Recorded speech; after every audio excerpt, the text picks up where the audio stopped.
Entry 47290 Admiral Cape Thor, commanding the 7th Giron Assault Fleet, had anticipated a routine conquest of yet another undeveloped world. Instead, this day has become one I will never forget, a day that will haunt me for the remainder of my existence. I stopped the recording, adjusting the gravitational stabilizers in my command chair. The events of today send unsettling sensations through my secondary nerve clusters, but it is important that this is recorded for the archive, for the Empire to comprehend what occurred here. Resuming recording, our initial scans of the planet, designated Earth, matched the data provided by our advanced probes, a primitive civilization on the verge of space travel. Their defenses appeared laughably inadequate: atmospheric vessels powered by chemical propulsion, crude projectile weapons, and computational systems that would shame even the simplest Xerian learning cube. The enormous view screen before me displayed the tranquil blue-green planet rotating peacefully, looking completely defenseless. My mandibles clicked in frustration as I recalled the event. We arrived according to standard conquest protocol, with 300 of our finest Starfar-class interceptors, each one capable of outmaneuvering any ship known to us in the galaxy. Our quantum targeting systems alone were worth more than the entire defense budgets of many other civilizations we had encountered. The Zhuan Empire is never one to do things by halves. I recall confidently addressing my fleet. "This will be a standard Type 2 conquest," I declared. "Minimal resistance is expected. We'll show our strength and they will surrender immediately. Standard glory, standard rewards." The humans reacted predictably at first. Their global communications network erupted in chaos, their military rushed to deploy their aircraft, if you could call them that, rudimentary machines burning refined hydrocarbons to generate thrust. Technology we abandoned centuries ago. I pause again, my chromatophores darken as the memory settles in. And then we saw it, a single aircraft approaching from the northern polar region. At first, our scanners dismissed it as space debris or a malfunction. The craft appeared even more obsolete than the rest, an ancient F-14 Tomcat. Its heat signature was faint, with no energy shields or quantum systems, just a frame of metal, fuel, and what appeared to be some haphazard modifications. The recording device hummed softly, awaiting more details. I forced myself to continue. I remember Lieutenant P. Rex's laughter when the image appeared on our screens. "Admiral," he joked, "one of their museum pieces is escaping. I ordered one interceptor to eliminate it. A formality, a merciful end." But my primary heart rate quickened as the events unfolded. The interceptor pilot, one of our best, launched a volley of quantum torpedoes. Without shields, the ancient craft should have been obliterated in an instant. But instead, the impossible happened. I rise from my chair, pacing before the view screen as the memory returns. The human aircraft executed a maneuver that our combat computers initially deemed impossible. It turned directly into the torpedo spread, but not in any way our systems could predict. The pilot manipulated the planet's atmosphere itself, creating a pressure differential that caused our torpedoes to collide with one another. The resulting detonation pattern destroyed the interceptor instead. Request attachment of battle record. I speak to the device. Visual footage, timestamp 33492, the human pilot's first kill, and the first of many. My voice lowers, a rare moment of reflection. Before we could process the implications of what we had just witnessed, the human pilot opened a communication channel. What came through was something I had not encountered in 300 years of military service. Amusement. "Hey there, big shots," the transmission crackled. "Nice light show. Want to see some real flying?" I touched the scar tissue where my fourth arm once was, a reminder of past battles. It is in that moment that I made a critical mistake. I took personal offense. I ordered all interceptor squadrons to destroy this arrogant primitive. As I gave the command, I remember noting that the ancient craft had started climbing, heading directly toward my command ship. Looking back, that should have been the first sign of what we were dealing with. Initial report segment. I speak to the recorder. "Prepare for tactical analysis of first engagement." The device chirps in acknowledgement, but I remain standing, watching Earth's rotation. Somewhere down there, that pilot is likely still grinning. Resume recording. Tactical analysis of first major engagement with human aircraft designated Rogue Target 1. The hollow projectors in my command center spring to life, attempting to display the human fighter in astonishing detail. Even now, our scanners struggle to focus on the craft. It appears to be a mid-20th century fighter aircraft, an F-14 Tomcat, twin engines, with a variable sweep wing design. But this was no ordinary relic. Our first scans revealed disturbing modifications that defied our analysis protocols. The exterior of the vessel seemed to have absorbed or deflected our scanning beams not through advanced technology, but through precisely engineered imperfections in the metal itself. Commander Varera initiates playback of Squadron 7's engagement. The holographic display shifts, showing the initial wave of our attack, 30 Starfire interceptors, each worth more than an entire human city, advancing in flawless formation toward a single target. The human pilot's first move revealed we were dealing with something entirely unprecedented. As our squadrons approached from various angles, the F-14 cut its engines entirely. In space, this would be a simple maneuver, but in the atmosphere at those speeds, our tactical computers predicted zero chance of survival. I watch again as the F-14 stalls mid-air, plummeting like a stone. 3 of our interceptors crash into each other while trying to adjust their attack vectors. The human craft ignites its engines at the precise moment, using the thermal updraft from the explosions to slingshot between 2 more interceptors, causing their targeting systems to lock onto one another. 5 ships lost in the first 6 seconds of the engagement. The human pilot was not just flying, he was using our own technological advantages against us. Our quantum targeting systems, which were designed to predict any possible flight path, were utterly useless. The human was deliberately creating impossible flight paths. The recording continues, showing the next phase of the battle. My mandibles click rapidly as I recount the events. We attempted to establish a baseline scan of the aircraft's capabilities, standard procedure when encountering unknown combat assets. The results were frustratingly inconclusive. Each scan returned different readings. The craft's heat signature shifted unpredictably, its radar profile altered with every maneuver, and even its basic dimensions seemed to fluctuate. "Look here," I ordered, and the hologram froze on a specific moment. The human pilot dove into a dense bank of storm clouds. Our sensors detected the aircraft entering the clouds at this location. I pointed with my secondary manipulator, but somehow it reappeared 200 kilometers away, having destroyed 3 more interceptors in the process. The space between showed no trace of its passage. I paused, taking a moment to collect my thoughts, my chromatophores shifting through various colors of agitation. At this point, 15 minutes into the engagement, we had lost 22 interceptors, not damaged, not disabled, destroyed. Each loss was proof of piloting skill that should not exist with such rudimentary technology. The human was exploiting weather patterns, solar glare, and even the curvature of their planet as weapons. Our pilots reported something else: laughter. During every engagement, the human pilot maintained radio contact, offering what they called helpful advice. "Watch out for that crosswind, buddy. Those fancy sensors won't help much in a thunderstorm. You really should have brought something that can handle a little turbulence." The hollow screen displayed the final moments of the first engagement. The F-14, somehow still intact despite maneuvers that should have torn it apart, spiraled through a formation of our most elite pilots. The human's next transmission chilled me to my core. "Say, Admiral," they said, somehow identifying my command ship, "those quantum torpedoes of yours, they track energy signatures, right? Ever wonder what happens if you give them conflicting targets?" I paused the recording, my color shifting to deep ultraviolet with remembered dread. Before we could process the warning, the F-14 executed a series of tight barrel rolls directly toward my command ship. Each roll released what appeared to be primitive flares, but they were modified to emit energy signatures matching those of our own ships. The resulting chaos was devastating. 30 quantum torpedoes, each now tracking multiple valid targets, all detonating in a cascading series of friendly fire incidents. When the energy storms cleared, we had lost 40% of our initial attack force. The human aircraft, remarkably, suffered no damage. They signed off with a final radio message that our linguists are still trying to decode. "Thanks for the warm-up, folks. Call me when you're ready for the real thing." Tactical analysis segment. Personal note: at this point in the engagement, my priorities shifted. Destroying this aircraft was no longer enough. I had to understand who was flying it, how they had achieved the impossible, and, most importantly, why they seemed to find it so amusing. Asterisk additional note: redirect 40% of remaining sensor capacity to monitoring Earth's atmospheric conditions and weather patterns. If we are to continue this fight, we need to understand how they are using their planet itself as a weapon. Asterisk the recording device signals that the segment has been fully archived. I remain at my post, watching the replay of that incredible battle. One human, piloting an aircraft that should have been confined to a museum, had turned our most advanced technology against us. Somehow, I knew this was only the beginning. Resume recording strategic analysis meeting, time index 45521. Present, myself, Tactical Officer Varera, Squadron Leader Rexic, and Chief Intelligence Analyst Beacon. The atmosphere in the command center was thick with tension. Tactical displays showed the scattered remnants of our first engagement, glowing debris that no one dared to acknowledge. Commander Varera spoke first, First, her bioluminescent pattern flashing with clear agitation. Admiral, we've analyzed the combat data. Every simulation we run suggests that what happened should have been impossible. I nodded, my eyes fixed on the holographic replay of our defeat. Tell me something I don't already know. Commander, Beacon stepped forward, his analysis tentacles writhing with excitement. Actually, Admiral, we've intercepted some intriguing communications. The humans are talking about our mystery pilot quite a lot. The recording shifts, now displaying the intercepted transmissions, Earth military channels, civilian broadcasts, encrypted messages we had decrypted, all centered around one person, the ghost of Thunder Valley, they called her. Amanda Nash, a former test pilot who'd spent 30 years pushing experimental aircraft to their limits. But it wasn't the name that caught our attention. It was her nickname among other human pilots, the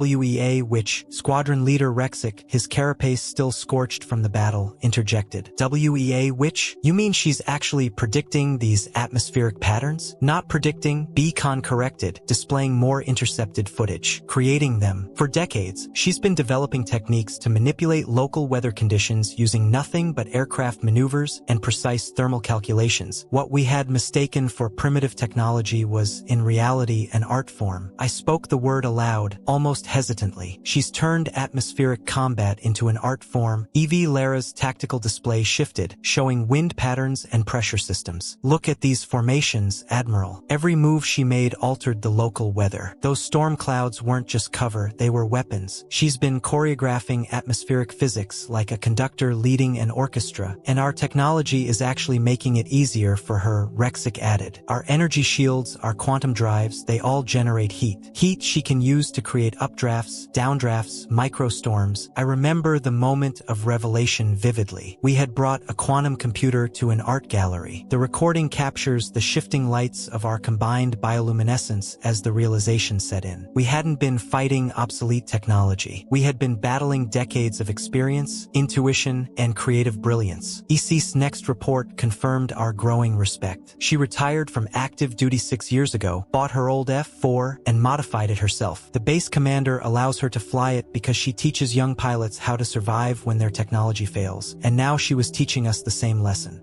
Lara continued, as the strategic meeting stretched on for hours. We developed plans, scrapped them, then tried again. But there was something in the room none of us were willing to admit, a rising sense of admiration. Squadron Leader Reichs finally spoke the unspoken truth. Admiral, in 300 years of military service, I've never seen flying like this. Not even during the War of the Seven Suns. We're not just fighting a pilot. We're fighting someone who understands the sky in ways our computers never will. I remember standing there, watching Earth rotate beneath us. The planet we had come to conquer had been transformed into a weapon by a single human pilot. What are your orders, Admiral? Barrera asked. My response surprised even myself. We continue the attack, but we change our objective. We're not here to destroy her anymore. We're here to learn. Every pilot who engages with us record everything. If we survive this, her techniques will be studied at the Academy for generations. Beacon's analysis tentacles twisted in confusion. You want us to study her while she's destroying us? Exactly, because she's not just destroying us. She's teaching us something fundamental about the nature of combat itself, about the difference between controlling the sky and truly understanding it. As if to punctuate my words, our sensors detected movement. The F-14 had taken off again, climbing through a series of gathering storm clouds that certainly hadn't been there before. A transmission sliced through our command channel. Ready for Lesson 2, Admiral? Asterisk Strategic Analysis Segment. Personal note asterisk in all my years commanding fleets, I had never felt more like a student. Asterisk Priority Recording. Final Engagement Analysis. Time Index 5913. Asterisk let the records show that what followed was either the most impressive or most humiliating moment in Xerian military history, depending on one's perspective. The command center blazed with emergency lights as damage reports flooded in from all sectors. The human pilot had prompted me to activate our combat recorder personally, as she said. We launched our final offensive with everything we had left, 150 remaining Starfire interceptors, arranged in a new formation design specifically to counter her weather manipulation tactics. Our ships formed a three-dimensional grid, each vessel maintaining quantum links with its neighbors to prevent her from isolating and destroying them one by one. The holographic display showed the massive formation, an immaculate immaculate lattice of deadly technology surrounding a single blip that represented the F-14. At first, it seemed like our strategy was working. She performed her usual tricks, the sudden dives, the thermal manipulations, but our ships adapted as a single unit. Then, she did something that our tactical computers could not initially comprehend. She flew straight up, pushing that ancient aircraft to its absolute limits. "Those wings of yours look a bit stiff," she transmitted. "Let me help you loosen up." The recording shows what happened next in harsh detail. The F-14 climbed until the air grew too thin to generate lift. By all physical laws, she should have stalled. But instead, she cut her engines at the perfect moment, using the aircraft's momentum to continue her ascent. As our formation adjusted to follow, she triggered what we later identified as sonic devices embedded in the clouds below. The shockwave they created produced a pressure vacuum that caught our entire fleet off guard. 20 ships were lost in the first second. The combat footage continues, showing the F-14 initiating an impossible descent. Not falling, not diving, but moving through the air as if it were a living thing. She had turned the very atmosphere into a weapon. Every movement of her aircraft disturbed the air in precisely calculated ways, creating cascading effects that rippled through our formation, shattering our tactics, and scattering our fleet. Ships that tried to maintain their quantum links were torn apart by sudden opposing wind forces. Those that broke formation were picked off by her increasingly creative maneuvers. "You folks put a lot of faith in these fancy quantum links." Her voice crackled through our comms. "But you know what's faster than quantum entanglement? Natural chain reactions." The recording shows her next move with brutal clarity. The F-14 dove straight through our formation, trailing what appeared to be modified chaff. The metallic particles, heated by our ship's energy shields, created a rising thermal column. As the hot air surged upwards, it pulled colder air from above, generating a localized microstorm. Within moments, she had turned our perfectly coordinated grid into the eye of an artificial hurricane. Our ship's automated systems tried to correct, but each adjustment only added more energy to the storm. 40 more interceptors were lost in the ensuing chaos. The next phase of her attack was directed straight at my command ship. She approached from above, riding the turbulent edge of the storm she had created. Our primary weapons array locked onto her, tracking with enough firepower to obliterate a small moon. My voice softens in the recording as I recount the moment. She banked sharply to the right at the last possible second, skimming so close to our hull that our own energy shields created a superheated air corridor behind her. The resulting thermal explosion disabled our entire weapons grid. The technical term for what she did, I believe, is thread the needle, but she wasn't finished. Not even close. Having stripped us of our offensive capabilities, she began what I can only describe as an aerial demonstration. The F-14 danced through the debris of our fleet, using each destroyed ship as a pivot point for increasingly complex maneuvers. The holographic replay shows it all. Barrel rolls that should have torn the aircraft apart, dives that turned into impossible climbs, each movement precisely calculated to generate atmospheric disturbances that disabled our remaining ships. "You have to feel the air," she transmitted, her voice oddly calm.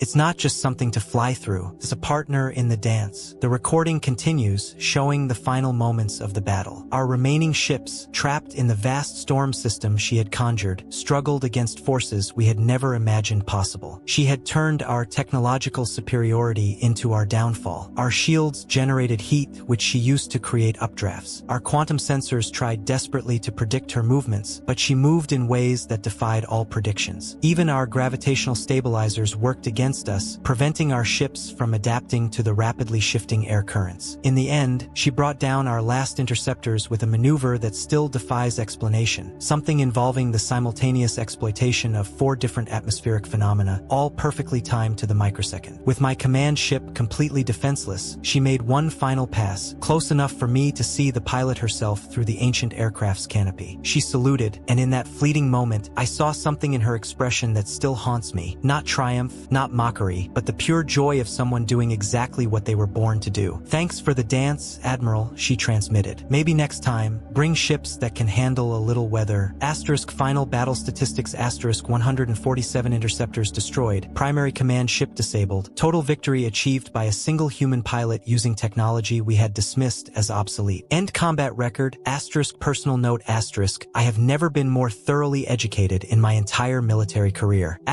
Personal log, Admiral K, Thor, security level ultimate asterisk. The truth about our devastating defeat must be recorded, though few will believe it. Through the damaged viewport of my command ship, Earth's sunset painted the sky in colors our sensors had never detected, the same sky that became our undoing. After the battle, our intelligence team finally decoded the full personnel file of Amanda Nash. The records left me speechless. 30 years as a test pilot, yes, but not just any test pilot. She was the one they called the Storm Whisperer. My secondary heart races as I recall the data streaming across our screens. Nash had spent decades flying into hurricanes, tornadoes, and atmospheric anomalies that other pilots avoided, not for glory or advancement, but for understanding. She wanted to know how the sky moved, how it thought, how it danced. The file contained video footage that reshaped everything we thought we knew about aerial combat. Nash, flying outdated aircraft into conditions that our most advanced ships wouldn't dare approach. Training recordings showed her teaching young pilots what she called the language of the sky. The holographic display shows her previous flights, an F-16 diving into a tornado and emerging unscathed, a cargo plane threading between mountain peaks in zero visibility, each flight pushing the boundaries of what we thought possible. But the truly remarkable discovery came from her personal logs. She never saw the sky as an obstacle to be conquered. To her, it was a living thing, a partner in an eternal dance. While we spent centuries developing technology to fight against the atmosphere, she learned to work with it. I paused the recording, remembering the moment that truly humbled me. We found her application for retirement from active duty. The reason she gave? To spend more time dancing with the clouds. The base commander's note in her file summed it up perfectly. Nash doesn't just fly through weather systems. She conducts them like a symphony. Her aircraft isn't a machine. It's an instrument, and the sky itself is her orchestra. My chromatophores pulse with the memory of our final encounter. When we faced her, we weren't fighting a pilot. We were fighting someone who had spent 3 decades learning the intimate language of atmospheric physics. Our quantum computers calculated trajectories and energy patterns. She felt them in her bones. The recordings show her small cabin near the base, surrounded by weather monitoring equipment. Not military-grade technology, nothing particularly impressive, just simple tools to help her listen to the wind, to understand the perpetual dance of hot and cold air masses. Weather isn't your enemy, one of her teaching videos declared. It's the greatest ally you'll ever have. You just need to learn its rhythms, its moods, its desires. Then you can dance together. The display shifts to her most recent training sessions. Young pilots watching in awe as she demonstrated maneuvers that defied their computer simulations, not through technology, but through pure understanding of aerial dynamics. We came here believing our advanced technology made us masters of any sky we encountered. Nash showed us the truth. We were tourists in her domain, bringing our quantum computers to a dance we didn't know the steps to. The final piece of intelligence we gathered shattered my understanding of warfare itself. The modifications to her F-14, they weren't weapons systems or stealth technology. They were instruments designed to help her better feel the air around her, pressure sensors, temperature gauges, wind indicators. She turned that ancient aircraft into a promise to the sky itself. Asterisk, I will listen to you. Asterisk, my voice grows quieter in the recording. When she defeated our fleet, she wasn't fighting us. She was dancing with her partner of 30 years, and we were simply obstacles in their path. Asterisk, revelatory analysis, personal addendum asterisk, in all my years of conquest, I never imagined being defeated, not by superior technology or numbers, but by someone who simply understood their environment better than we ever could. The recording device hums softly, awaiting further input. Through the viewport, storm clouds gather on the horizon. Somewhere down there, Amanda Nash is probably watching them too, reading their movements, understanding their dance. Asterisk, final note asterisk, sometimes the greatest technology isn't technology at all. It's the wisdom to know when to stop fighting nature and start dancing with it instead. Asterisk, final entry, Admiral K, Thor of the 7th Xerian Fleet. Asterisk, my decision to withdraw forces from Earth will no doubt be questioned by the High Command. Let this record stand as my testimony. The command center, still bearing scars from our last encounter, feels different now, humble perhaps. Through the broken sensors, I watch Earth's clouds swirl in patterns that now seem more like poetry than data. I am formally announcing our withdrawal, not from a position of defeat, but one of profound realization. The Xerian Empire has conquered 1,000 worlds through superior technology. Today, we learned that technology alone does not guarantee victory. My hands traced the tactical display one last time, showing the aftermath of our battle. We came here expecting to find primitives. Instead, we found artists, warriors who understand their world so deeply that they make our advanced technology look crude in comparison. The final transmission from Amanda Nash arrived arrived moments ago. I feel compelled to record it in full. Hey, Admiral, nice light show you put on, but I think it's time we had a real talk. You know what makes Earth special? We never tried to master the sky. We learned to dance with it. Your ships are impressive, but they fight the air. We embrace it. Maybe come back when you're ready to learn the steps. The recording captures my soft clicking, a sound of resignation and respect. She was right, of course. We approached this conquest like every other, relying on our quantum computers and energy shields. We never stopped to consider that perhaps the humans had discovered something we had overlooked in our rush to technological supremacy. Our defeat today will reshape galactic military doctrine. Already, my tactical officers are proposing new training protocols, the Nash principle they're calling it, the idea that true mastery comes not from dominating an environment, but from understanding it deeply enough to work in harmony with it. Looking at Earth one last time, I notice patterns in the cloud formations that I had dismissed before. They move with purpose, with rhythm, with life. To whoever reviews this record, know this: we did not retreat from Earth because we were defeated by superior weapons or overwhelming numbers. We retreated because we encountered something far more powerful, wisdom we had forgotten in our quest for technological advancement. The humans have taught us that there is more to conquest than having the most advanced ships. Their lesson will echo through our civilization for generations to come. My final command rings through the bridge: prepare for withdrawal and send a message to Amanda Nash. The communication officer looks up expectantly. Tell her the sky is lucky to have such a devoted dance partner. Her response comes quickly. Same time next century, Admiral. I'll teach you some new steps. Asterisk final record note to the archive asterisk mark Earth as a protected world. Not because they defeated us, but because they have something far more valuable to offer than resources or territory. They have perspective we desperately need. The recording ends, but I remain at my post for a moment longer, watching the sunset paint Earth's atmosphere in colors our sensors never thought to measure. Somewhere down there, an ancient aircraft dances through the clouds, reminding us all that true power comes not from the strength of our technology, but from the wisdom to know when we have found a better way.